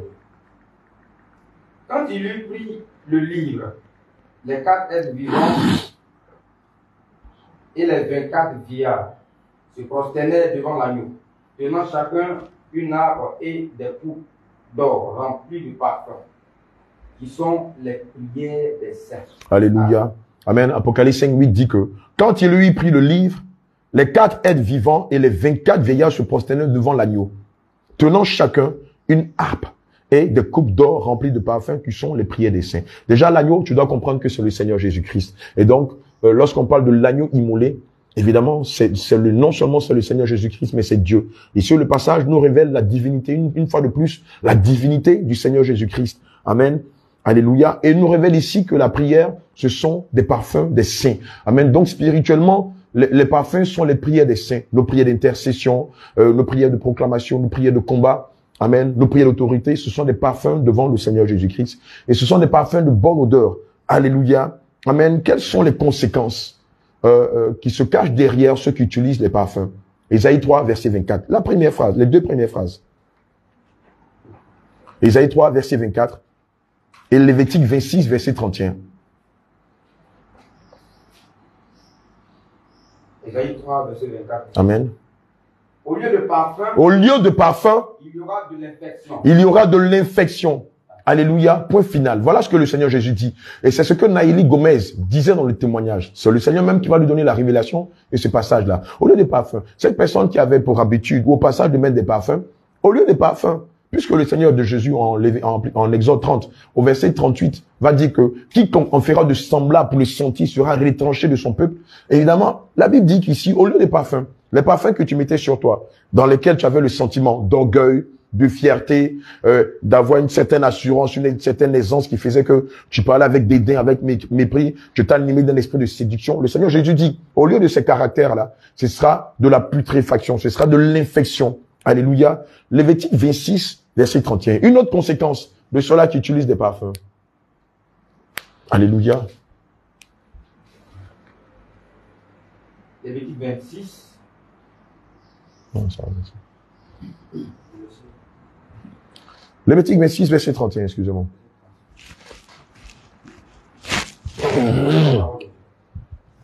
Je réduirai vos villes en désert, je ravagerai vos sanctuaires, et je ne respirerai plus l'odeur agréable de vos parfums. Alléluia. Voici qui est clair. Maintenant, prenons Genèse 8, versets 20 à 21. Et on va révéler le mystère qui est caché derrière Genèse 8, versets 20 à 21. Genèse 8, verset 20. Amen. Noé bâtit un autel à l'Éternel. Amen. Il prit de toutes les bêtes pures et de tous les oiseaux purs, et il offrit des holocaustes friables. Alléluia. Et l'Éternel dit en son cœur, je ne maudirai plus la terre Amen. à cause de l'homme, parce que les pensées du cœur de l'homme sont mauvaises dès sa jeunesse. Et je ne frapperai plus tout ce qui est vivant, comme je l'ai fait. Amen. Alléluia. Regardez, on va Alléluia. Revenons sur le mystère caché qui se retrouve dans Genèse 8, versets 20 à 21. Voilà. Donc, comme je disais tantôt, Noé ici, c'est qui? C'est Jésus. Bâtit un autel à l'Éternel. Bien entendu, c'est préparer l'église du Seigneur Jésus-Christ pour l'enlèvement. C'est ce qui veut dire bâtir un autel à l'Éternel. Il prie de toutes les bêtes pures et de tous les oiseaux purs. Amen. Ici, les bêtes pures et les oiseaux purs représentent Israël et les saints, c'est-à-dire les fils d'adoption que nous sommes. Amen. Offrir des holocaustes ici, c'est le sang de Jésus, hein, versé à la croix de Golgotha, et sa vie qu'il nous a donnée en signe de rachat pour nos âmes afin d'hériter de lui la vie éternelle. Amen. C'est ici, c'est ce qui veut dire offrir des holocaustes. Amen. Et l'Éternel sentit une odeur. Amen. L'odeur agréable que l'Éternel a sentie, ce sont les actes liés au fruit de l'Esprit et la prière de tous les saints. Et la prière de tous les saints. Ce sont les actes liés au fruit de l'Esprit et les actes de tous les saints. Amen. Alléluia. C'est comme on dit, la foi sans les œuvres ne peut sauver. Amen. Évidemment, la foi et les œuvres donnent accès au ciel. Je ne peux pas dire que j'ai foi au Seigneur Jésus-Christ si je refuse de me soumettre à sa parole. Si on donne un commandement et puis je dis non, le commandement, tu sais, il est contextuel, ça s'adresse aux femmes, non, c'était à Corinthe, non, les femmes maintenant peuvent porter le pantalon, on est en 2023, et tu sais maintenant, il faut vivre Christ selon l'ère du temps. Non, Christ n'est pas dans l'ère du temps. Déjà, je veux te rappeler que le Seigneur Jésus n'est ni dans la modernisation, ni dans la civilisation, ni dans la tradition. Il n'a que faire de cette façon de faire les choses. Le Seigneur Jésus reste égal à lui-même, il est dans sa parole. C'est pourquoi la parole de Dieu que Christ est le même hier, aujourd'hui, éternellement. Il est dans sa parole. C'est pourquoi il est dit aussi dans sa parole que les traditions des hommes ne sont que vanité. Amen. Et aussi en Genèse, en 1 Jean 2, verset 17, 1 Jean 2, verset 15 à 17, le Seigneur Jésus dit au verset 17 que il n'est pas dans la mondanité, amen, et que la mondanité va passer, mais ceux qui gardent sa parole demeureront éternellement. Alléluia. Donc ce que le Seigneur Jésus attend de toi, c'est que tu te sépares de ces choses. Et en Romains 12, au verset 2, il est dit, ne vous conformez pas au siècle présent. Le Seigneur ne veut pas que tu te conformes au siècle présent. Le siècle présent veut que tu te parfumes. Le siècle présent veut que tu augmentes ta poitrine. Le siècle présent veut que tu augmentes ton postérieur.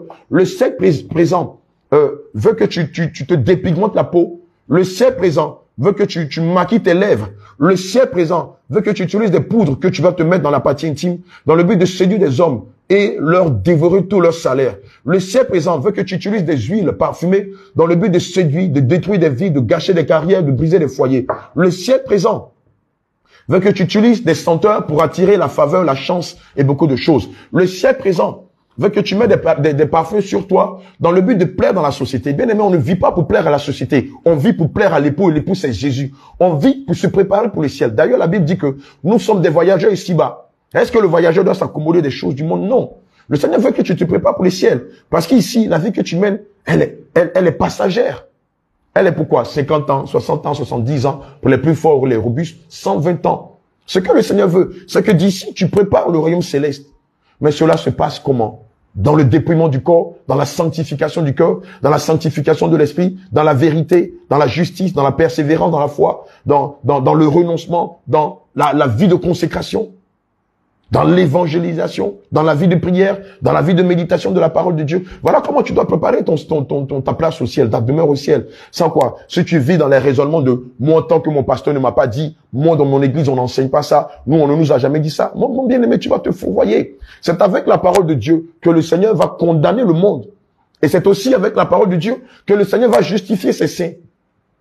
Tu veux être quoi? Justifié par la parole de Dieu ou condamné par la parole de Dieu? À toi de faire le choix. À toi de faire le choix, mon bien-aimé. À toi de faire le choix. Comme il est dit en Deutéronome 30, versets 15 à 20.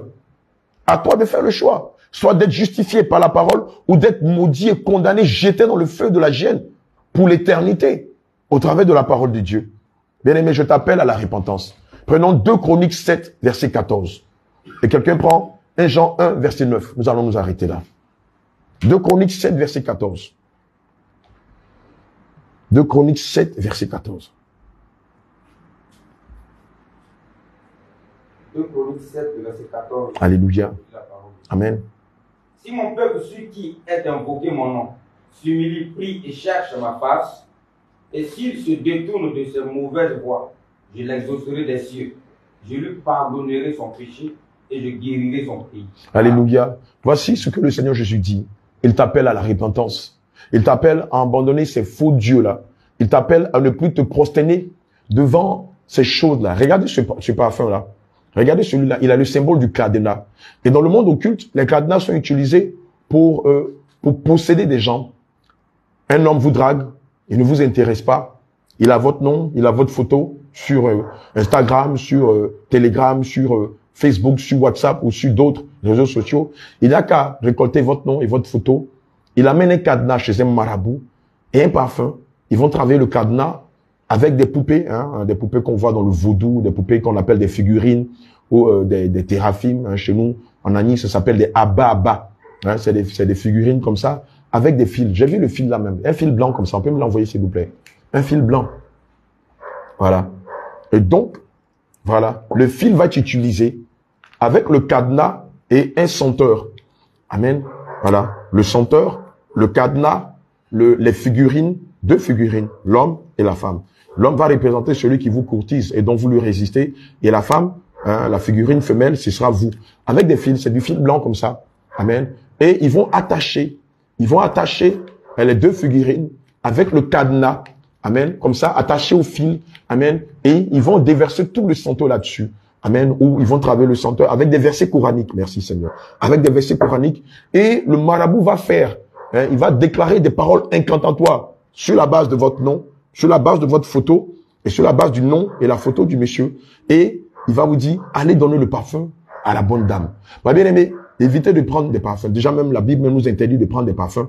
Mais ne prenez pas comme cadeau des parfums, cadeau de mariage ou beaucoup de choses. Ça risque de créer le trouble dans votre foyer. Malheureusement, beaucoup de couples, étant dans l'ignorance, ont accepté des cadeaux de mariage. Ont accepté un cadeau de mariage des parfums. Et d'un instant, l'homme ou la femme s'est embaumé avec le parfum. Patatras. Le foyer est devenu une guerre. La guerre entre la Russie et l'Ukraine. Et jusqu'à présent, le foyer ne va pas. Toi qui te sens concerné par ce message, viens nous rencontrer, nous allons prier pour toi. Alléluia. Gloire à Jésus. Amen. Je vais rappeler rapidement les thèmes. Amen. Le thème de ce matin, selon la dispensation que le Seigneur a mis en mon cœur, est: connais-tu l'origine des parfums que tu utilises et leur sens spirituel? Sais-tu l'impact que les parfums ont sur ton âme? Ce parfum est-il un péché? Ce parfumé peut-il conduire en enfer? Mon bien-aimé, à la réponse des 2 dernières questions, nous avons compris que ce parfumé est un péché. Pourquoi? Parce qu'à la base, l'Éternel avait demandé au sacrificateur de fabriquer les parfums pour lui rendre un culte. Marie de Magdala ayant compris la science qui était cachée derrière, va utiliser un parfum de nard de grand prix qu'elle va embaumer sur les pieds du Seigneur Jésus-Christ et utiliser ses cheveux pour les essuyer. C'est qui était le symbole de la reconnaissance de la divinité, de la gratitude de ce que le Seigneur avait fait pour elle. On a vu que Marie de Magdala l'avait fait parce que le Seigneur l'avait délivré de 7 démons. Alléluia. Amen. Et évidemment, je peux le dire, je le dis et je pèse mes mots. Ce parfum est un péché et celui qui se parfume et qui meurt, il ira en enfer. Tu peux me contester, tu peux dire que je suis un fou, tu peux dire que je suis un demeuré, tu peux dire tout. Mais bien aimé, laisse-moi te dire que moi, le Seigneur m'a fait la grâce d'aller dans le séjour des morts. Toi, tu es déjà allé. Moi, qui te parle, le Seigneur m'a fait la grâce. Je le dis pas par orgueil, mais je le dis parce que le Seigneur a voulu que j'aille, pour que lorsqu'il va me donner l'enseignement sur le parfum, que je parle tout en sachant de quoi le Seigneur voulait parler. Plusieurs versets ici interdisent le port des parfums. Toi qui l'aimais, tu comptes sur quoi? C'est pourquoi je t'appelle à la repentance. Prenons 2 Chroniques 30, versets 8 à 9. On va arrêter là et je vais faire la prière de la fin. 2 Chroniques 30, versets 8 à 9.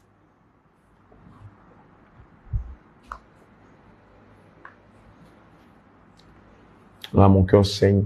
Le cœur du Seigneur saigne parce que des millions d'âmes, chaque année, perdent leur salut à cause des parfums. Pendant qu'on est là, le Seigneur a mal. Le Saint-Esprit a mal. Parce que plusieurs vont dire c'est du mensonge, c'est sectaire, comment on peut ne pas se parfumer et tout ça. Alléluia. Bien aimé, je vais te donner des palliatifs avant que l'homme de Dieu ne lise 2 Chroniques 30, versets 8 à 9. Regarde, tu peux utiliser le citron. Voilà, que tu vas trancher en deux et le jus du citron le mettre dans les aisselles afin de couper les odeurs. Nous savons que le citron est un très bon antiseptique. Amen. Tu peux utiliser la pierre d'Arlun. C'est une pierre blanche qui se vend dans les pharmacies et même dans les marchés. Vous allez au marché, vous demandez aux femmes, aux femmes Anango, elles vont vous vendre la pierre d'Arlun. En pharmacie, vous dites simplement pierre d'Arlun, c'est une pierre blanche. Vous utilisez la pierre, vous la mouillez avec un peu d'eau, voilà, et vous la mettez sous les aisselles, un peu sur le cou, vous allez voir. Ça aura pour effet de couper les odeurs sur plus de 24 heures.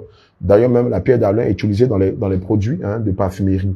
Voilà, ça a pour effet de couper les odeurs, voilà, et de vous permettre d'être agréable au service, en société, à l'école, au marché et tout ça. Voilà quelques palliatifs que le Saint-Esprit nous a donnés.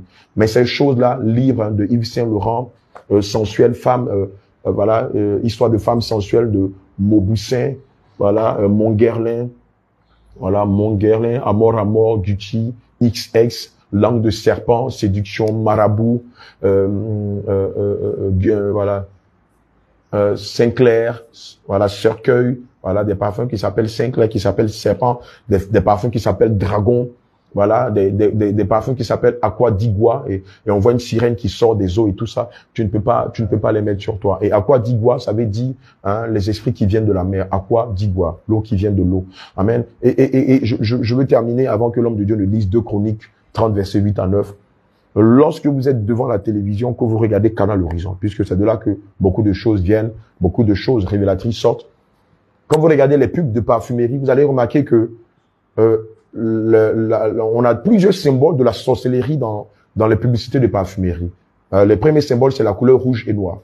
C'est un symbole phare de la sorcellerie. Tous les occultistes ont pour symbole le rouge et le noir et le blanc. Amen. C'est les couleurs qu'on retrouve dans la parfumerie, surtout dans les publicités de parfumerie. Un autre symbole de la sorcellerie qu'on retrouve dans la parfumerie, c'est la nudité. Vous allez remarquer que dans toutes les publicités de parfum, vous allez voir des femmes nues, à moitié nues, en maillot de bain, soutien et slip, ou soutien et string. Ça se demandait, mais quel est le rapport entre le parfum et la nudité d'une femme? Je vais t'expliquer quel est le rapport. Parce que derrière le parfum, il y a la séduction, il y a la dépravation sexuelle. D'ailleurs, tous les agents de Satan, pour faire des rituels humains ou des rituels sexuels, utilisent des parfums. Tous les satanistes le savent. Alléluia. Amen. Et donc, derrière les parfums, il y a la nudité, parce que ce produit-là, de Satan, se cache la séduction, la dépravation sexuelle, la débauche, les orgies sexuelles, la sodomie, la fellation, la pédératie, le lesbiennage et beaucoup d'autres infamies qu'on retrouve dans les vices ou dans l'impudicité. C'est pourquoi vous allez voir que dans la quasi-totalité des publicités de parfum, il y a toujours un homme nu ou une femme nue. Un homme en maillot de bain, tablette de chocolat, biceps, on va dire Napoléon, on va le dire comme ça, un bel homme taillé dans du bois, avec tous ses pectoraux, toute sa musculature dehors pour séduire. Vous allez voir des femmes fines ou des femmes avec des rondeurs derrière les parfums. Parce que Satan sait ce qu'il fait. Je l'ai dit, ces choses viennent de l'enfer. Et ces choses ne viennent pas et de la mer. Ces choses ne viennent pas pour faire plaisir à ton âme. Ces choses viennent pour conduire ton âme en enfer. Alléluia. Un autre symbole de la sorcellerie qu'on retrouve dans la parfumerie, c'est les vêtements sexy. Lorsque vous voyez ces femmes ou ces mannequins derrière chaque produit, vous allez voir les tenues qu'elles portent. C'est pas le voile et des longues robes amples. C'est pas le voile et des jupes amples. Non, ou des hauts amples. Non, c'est pas ça. C'est plutôt un vêtement qui est cousu à moitié, c'est-à-dire on voit la robe de nuit qui arrive jusqu'à mi-cuisse. On voit la partie intime de la dame et le produit. Vous allez voir des bustiers. La dame porte un bustier où on voit quasiment sa poitrine, ses aisselles, son dos et toutes les autres parties de son corps qui peuvent séduire. Amen. Vous allez voir un autre symbole de la sorcellerie derrière la parfumerie, c'est les serpents. Dans beaucoup de publicités de parfums, vous allez remarquer qu'il y a toujours des serpents. La bonne dame va mettre le serpent à son cou, le serpent, elle est couchée à côté du serpent, le serpent est entre ses jambes, le serpent même va jusqu'à vouloir rentrer dans sa partie intime. Allez sur Google et regardez. Vous allez être choqués de ce que je suis en train de vous dire. Alléluia. Amen. Nous savons que un autre symbole encore de la sorcellerie dans les parfums, vous allez voir une dame avec un air sensuel en train de manger une pomme. Mais quel est le rapport entre la femme qui mange une pomme et les parfums? Mais c'est la provocation, c'est la chute de l'humanité. Tu n'as pas compris, c'est la chute de l'humanité. Et Satan s'extasie devant l'ignorance de bon nombre d'enfants de Dieu qui disent non, c'est le cœur, c'est le cœur. Proverbe 28, verset 26 dit que celui qui place sa confiance en son cœur est un insensé. Mon bien-aimé, je t'en prie, répands-toi et arrête de dire non, c'est le cœur. Dieu n'a que fait d'un cœur qui est rempli d'immondices, qui est rempli de débauche. C'est du cœur que viennent tous les vices, toi-même tu le sais. Qui peut dire, moi j'arrêterai de fumer, puis avec son cœur il va arrêter? Qui peut dire, avec mon cœur je vais arrêter de me masturber, il va arrêter? Bien-aimé, tu as besoin d'être assisté par le Saint-Esprit. Alléluia. Et donc voici toute la magie et la sorcellerie qui se cache derrière la parfumerie. Donc en tant que chrétien, bien-aimé, tu ne peux pas te parfumer. En le faisant, tu pèches contre ton âme. Et si tu meurs, malheur à toi, le Seigneur va te jeter dans le feu de la gêne. Il n'aura pas de compassion pour toi. Comme on jette des vieux objets d'une maison dans le feu, on les brûle parce qu'on n'en a plus besoin. Ainsi, le Seigneur va te jeter dans le feu. Alléluia. J'avais demandé à ce qu'on charge ça. Alléluia. Chut. Alléluia. Gloire à Jésus. Je vous en prie, ne soyez pas distraits. Ne soyez pas distraits quand vous venez dans le studio. Gloire à Jésus. Restez concentrés. Amen. Je t'en prie, mon bien-aimé. Avant que l'homme de Dieu n'achève cet enseignement, je souhaiterais que tu rentres en toi-même. Vous savez, naturellement, les gens ont pour habitude de prier comme ça. Seigneur, je veux une femme. Seigneur, je veux un homme. Seigneur, je veux me marier. Seigneur, je brûle. Tu sais que bientôt j'aurai 40 ans. Je veux me marier. Seigneur, donne-moi un travail. Seigneur Jésus, je veux ceci, je veux cela. Seigneur, je veux voyager, je veux le visa. Bien aimé, ça, c'est pas des prières. Je vais être honnête avec toi. Tu n'as même pas besoin de prier pour ces choses. Je vais être très honnête avec toi. Peut-être que ça va te choquer. Moi, je n'ai jamais prié pour avoir tous les biens que le Seigneur m'a donnés. Oui, je te dis la vérité. Tout ce que le Seigneur m'a donné jusqu'à présent, je n'ai jamais prié pour avoir une seule coupec. Quoique c'est vrai que quand j'étais dans le monde, j'étais très inquiet pour ces choses parce que j'étais dans le monde. Mais depuis que je suis venu à Christ, j'ai bien compris qu'en fait, c'est faire la volonté du Seigneur Jésus-Christ qui provoque la bénédiction. Donc, on m'a dit que soumission à la parole de Dieu est égale à la bénédiction. Et si on persévère dans la foi, est égale à la vie éternelle. Amen. Le Seigneur ne veut pas qu'on se concentre sur des choses abstraites. Il veut qu'on se concentre sur sa parole. Il veut qu'on la mette en application. Il ne veut pas qu'on soit, qu'on se borne à écouter sa parole. Mais le Seigneur veut qu'on soit des applicateurs de sa parole. Tu dois prier, jeûner, pourquoi? Pour être brisé par rapport à l'impudicité. Tu dois prier pour que le Seigneur retire de toi l'orgueil, la colère. Tu dois prier pour que le Seigneur retire de toi le mensonge, l'adultère. Tu dois prier, jeûner pour que le Seigneur retire de toi toutes ces choses qui sont liées aux œuvres de la chair. Voici les raisons pour lesquelles tu dois prendre des moments de jeûne et de prière. Mais mon bien-aimé, pour une maison, pour un homme, pour une femme, tu n'as même pas besoin de prier pour cela. Pendant que tu es en train d'exécuter la parole de Dieu, pendant que tu es sur le terrain de l'évangélisation, pendant que tu te sanctifies corps, âme, esprit, le Seigneur qui connaît tes besoins mieux que toi, attirera à toi la grâce, la faveur, la bénédiction, l'élévation, la promotion, le mariage, l'enfantement et toutes ces choses. Toi, tiens-toi à la brèche et sers Dieu. Voici la vérité. L'ennemi vous a détourné. Vous savez, c'est ça le drame. L'ennemi vous a menti en appelant ces agents, des agents de Satan qui se font passer pour des pasteurs dont j'ai cité le nom. Et je ne me tairai jamais de dire le nom, la clique de Carambirio Constant, qui sont des agents de Satan, qui sont en train de vous détourner de l'essentiel. C'est ça le problème. Ivan Castorné, Constant, mon bien-aimé, ils sont en train de vous détourner de l'essentiel. Ils ne vous prêchent pas le salut. Ils ne vous prêchent pas le dépouillement du corps. Ils ne vous prêchent pas la sanctification du cœur et de l'esprit. Ils ne vous prêchent pas la repentance. Ils ne vous prêchent pas la persévérance, la justice et la vérité. Ils ne vous prêchent pas la crainte de Dieu. Ils vous prêchent les parfums. Ils vous prêchent les voitures. Ils vous prêchent le comment posséder son territoire, comment réussir. C'est pas des hommes de Dieu. Et qui d'autre même? Raoul Wafo. Ce ne sont pas des hommes de Dieu, mon bien-aimé. Je pèse mes mots. Je suis prêt à recevoir d'une plainte ou une injonction ou n'importe quoi d'un procureur. Mais je ne me tairai pas sur ce que je suis en train de dire aujourd'hui. Ce ne sont pas des serviteurs de Dieu. Bien-aimé, ils sont en train de te détourner de l'essentiel. Tu penses que si c'était pour le mariage, les pharisiens allaient demander à ce que le Seigneur Jésus soit vendu et crucifié? Tu penses que si le Seigneur Jésus, l'évangile du Seigneur Jésus se résultait à posséder une maison, à avoir un visa, tu penses que les sadduciens, les scribes, les docteurs de la loi allaient demander par jalousie que Judas Iscariote leur vende Jésus et qu'il soit crucifié? Tu penses que si c'était l'évangile du mariage, quelqu'un allait donner la mort au Seigneur Jésus? Tu n'as pas compris que l'évangile du Seigneur Jésus est diamétralement opposé à ce que ces gens enseignent? Tu n'as pas compris ça, mon bien-aimé. Tu vas pas te réveiller en ce temps de la fin et préparer ta lampe et tes huiles pour le ciel. Tu ne sais pas que le Seigneur Jésus vient chercher, non pas des adeptes d'un pasteur, non pas des adeptes d'un gourou, mais des disciples. Oh non, je suis méthodiste, je suis catholique, je suis AD, je suis témoin de Jéhovah. Le Seigneur Jésus n'a que faire de ta communauté. Va lire Matthieu 28, verset 18 à 20. Le Seigneur pouvait dire, allez, pardon. Matthieu 28, verset 19 à 20. Le Seigneur pouvait dire, allez dans toutes les nations et faites des disciples. Bien aimé, le Seigneur vient chercher des disciples. Et c'est ce que je suis en train de faire de toi ce soir. Je ne suis pas en train de chercher à ce que tu sois un adepte de l'apôtre Abraham. Je ne suis pas en train de chercher à ce que tu sois un adepte du gourou. L'apôtre Abraham, d'ailleurs, je ne suis ni un gourou, ni un révérend. Je suis simple serviteur. Et ce que je suis en train de faire de toi, c'est de te préparer pour le ciel. Mais bien aimé, si on ne te prêche pas cette vérité dure pour laquelle le Seigneur a donné sa vie, comment tu peux avoir le ciel? Alléluia. Comment tu peux avoir le ciel, mon bien-aimé? C'est pourquoi je te prie de te réveiller. Ne les écoute pas, ces gens-là. Ils ne sont pas là pour te préparer pour le ciel. Ils ne t'aiment pas. Tout ce qui les intéresse, c'est ton argent. Tout ce qui les intéresse, ce sont tes biens. Mais tu te poses. Mais regardez comment on vous enclave, on vous a emmuré. Comment dans les églises, on vous demande de payer avant d'entrer dans l'église. Comment dans les églises, le pasteur vous demande de payer avant qu'on ne vous reçoive. Or, la femme qui saignait pendant 12 ans a touché le vêtement du Seigneur Jésus sans payer un seul iota. Et en plus, elle était guérie. Vous ne comprenez pas que c'est des aventuriers qui se foutent royalement du salut de votre âme? Vous n'avez pas compris cela, et c'est à moi que vous jetez la pierre. Mais malheur à vous si ne vous répondez pas. Bien aimé, on sera tous jugés devant le grand trône blanc. Tous on sera appelés à mourir. Mais ce serait dommage que tu meurs sans avoir connu la vérité. Ce serait dommage que tu meurs en acclamant des hommes. N'est-il pas dit, maudit soit celui qui passe en confiance en un homme? Tu ne vas pas te réveiller un jour, prendre des moments de jeûne et prier et demander si la communauté dans laquelle tu es et cette doctrine de démon qu'on t'enseigne. Si tu meurs là-dedans, où va aller ton âme? Tu n'as pas compris que sur le dernier réveil, qu'il n'y a qu'une seule barque. Il n'y a pas 2, 3 églises. Le Seigneur a dit à l'apôtre Pierre, sur toi je bâtirai mon église. Oui, il a dit, apôtre Pierre, sur toi, si tel, je bâtirai mon église. Il n'y a qu'une seule église, mon bien-aimé. Il n'y a qu'un seul réveil, et c'est le dernier. Regarde, tous les saints dans le monde entier sont en train de se mettre en branle. Tu ne te réveilles pas. Tu n'es pas fatigué de porter tes cheveux qui t'ont frappé d'alopécie, qui font qu'aujourd'hui tu n'as plus de cheveux.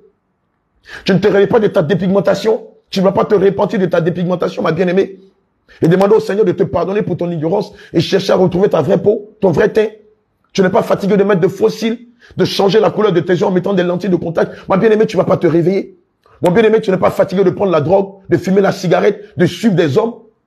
Tu n'es pas fatigué de te mentir à toi-même. Tu es dans la masturbation, tu dis que tu es homme de Dieu. Tu es dans la pornographie, tu dis que tu sers Dieu. Tu vis avec des copines, tu dis que tu es chiant de l'Éternel. Vous n'êtes pas fatigué un moment.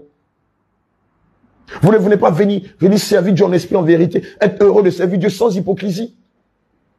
Oh bien-aimé, je t'en prie. Le Seigneur Jésus t'aime, mais il n'aime pas le péché dans lequel tu es. Tu n'as pas compris cela. Et tu vois des femmes qui vont évangéliser en pantalon, des femmes qui vont évangéliser avec des mèches. Mais tu te marres toi-même. Tu peux gagner qui avec ça? Et quand on parle, on dit non, parler de l'amour. Mais l'amour de Dieu consiste à parler de ses commandements. Tu n'as pas compris que lorsque les apôtres, dans le livre des Actes des apôtres, allaient de ville et de nation en nation, c'est les commandements de Dieu qu'ils parlaient. C'est ça l'amour de Dieu. Quel amour dont on peut parler sans parler des commandements de Dieu? Comment on peut dire qu'on aime quelqu'un sans savoir ce qu'il aime et ce qu'il n'aime pas? Et quand on vous dit ce que le Seigneur aime et ce que le Seigneur n'aime pas, vous dites de parler de l'amour. De quel amour vous voulez qu'on parle? Dites-moi, de quel amour vous voulez qu'on parle? Vous ne savez pas que le Seigneur est las de votre vie de péché. Bien-aimé, toi qui m'entends, qui as encore de la cohérence, toi qui m'entends, qui as encore la crainte de Dieu, toi qui m'entends, qui veux réellement aller de l'autre bord avec le Seigneur Jésus. Toi qui m'entends, qui est fatigué des jérémias, des faux pasteurs, qui vous parlent de miracle, prospérité, tu veux vraiment servir le Seigneur, c'est l'occasion pour toi. Tu vas te mettre en genoux.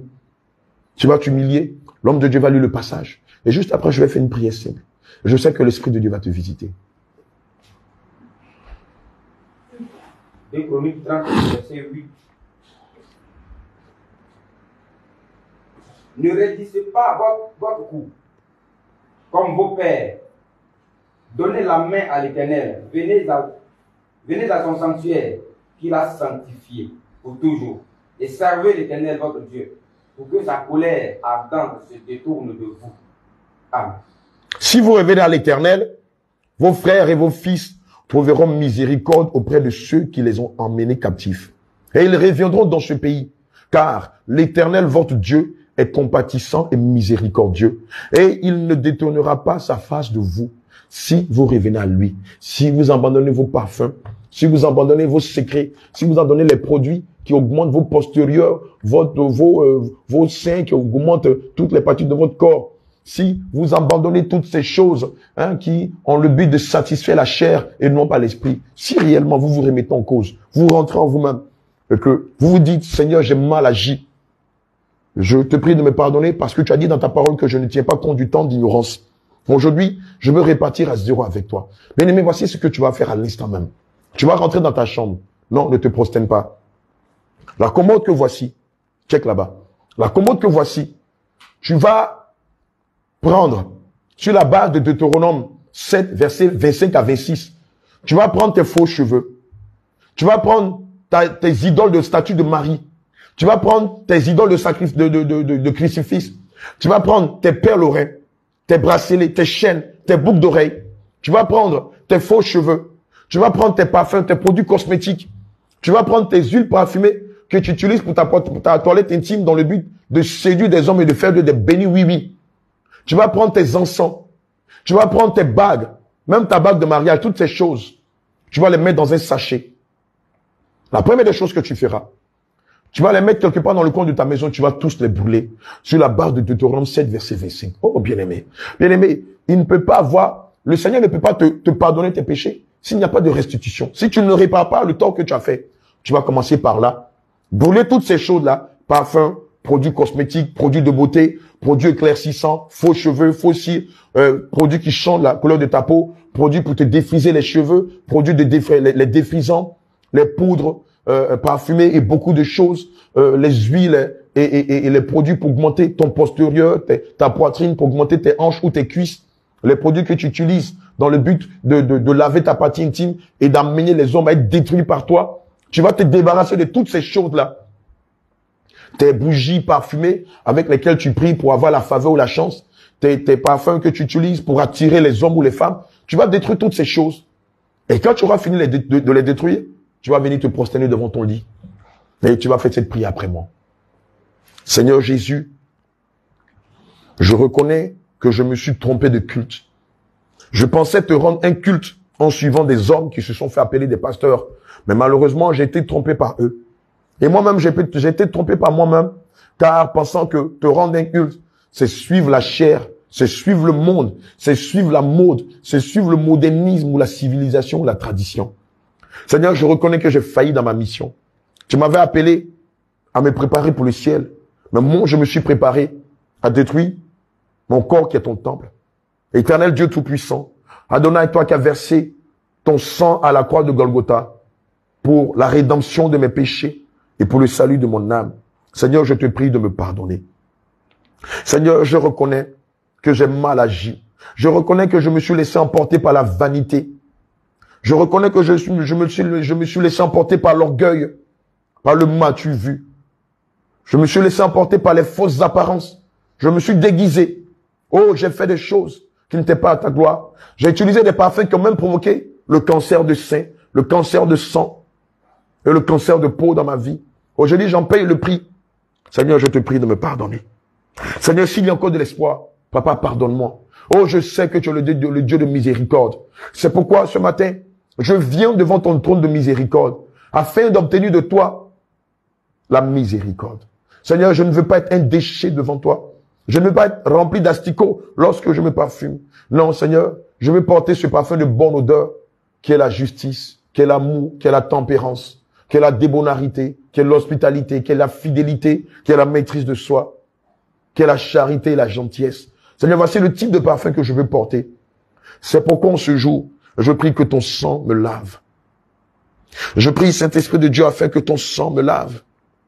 Je prie, Seigneur Jésus, afin que ton sang me lave, que ton sang me purifie, et que ta droite, sur la base de Actes 2, verset 21, qui dit, car quiconque invoquera le nom du Seigneur sera sauvé. Seigneur, que ta droite triomphante me sauve de l'esprit de Jézabel à cause des parfums. Que ta droite triomphante me sauve de l'esprit de Méduse. Que ta droite triomphante me sauve de l'esprit de Mami Wata.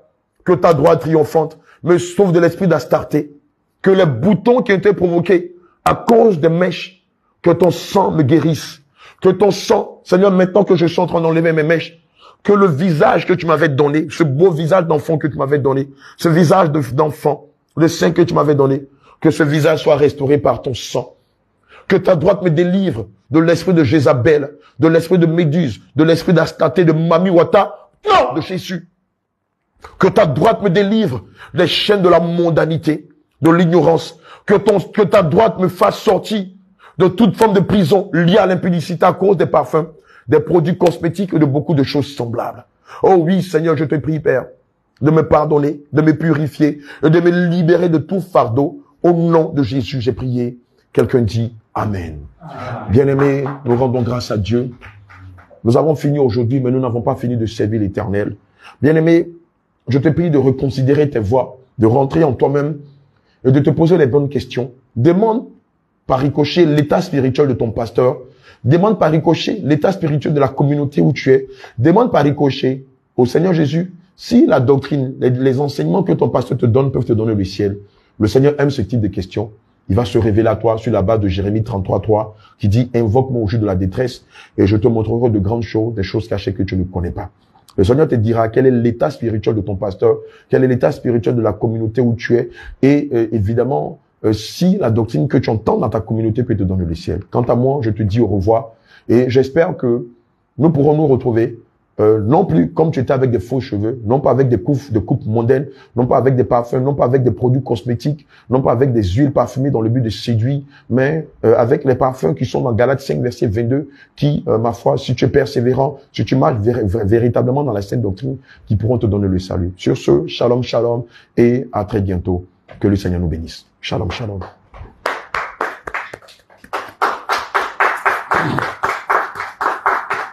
Il n'y a qu'un chemin pour aller.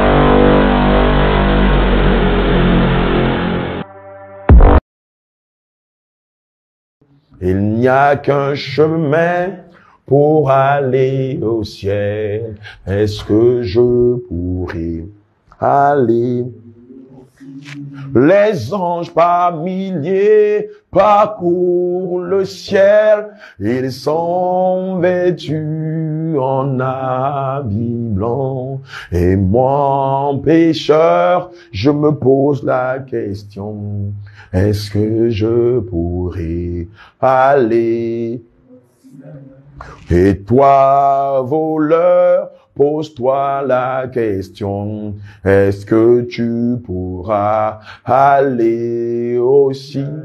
Oh, et toi, impudique, pose-toi la question, est-ce que tu pourras aller aussi?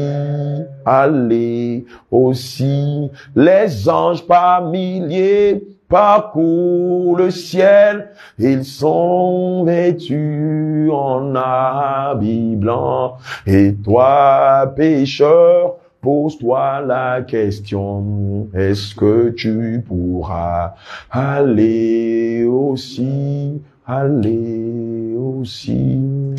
Bien-aimé, que le Seigneur te bénisse, qu'il te fortifie. Et je te prie de te préparer, nous allons au ciel. Telles les choses se sont passées au temps du patriarche Noé. Telles les choses se sont passées au temps du patriarche Josué. Telles les choses se sont passées au temps du patriarche Lot. Telles les choses se sont passées au temps du patriarche Noé. Aujourd'hui, sous nos yeux, sont en train de se passer le même événement. Le Seigneur est en train de rassembler son église de toutes parts. Le Seigneur est en train de faire sortir ses brebis des églises de la voie large. Il m'a dit, tous les pasteurs qui vont vouloir se braquer contre la sortie de ces enfants de vos communautés, si vous refusez de les faire sortir, il va vous donner la mort. Ici, vous saurez qu'on ne se moque pas de lui, afin que tous viennent communier autour de la sainte doctrine et se préparent pour son avènement. Bien-aimés, shalom, shalom, et que le Seigneur nous bénisse. À tantôt.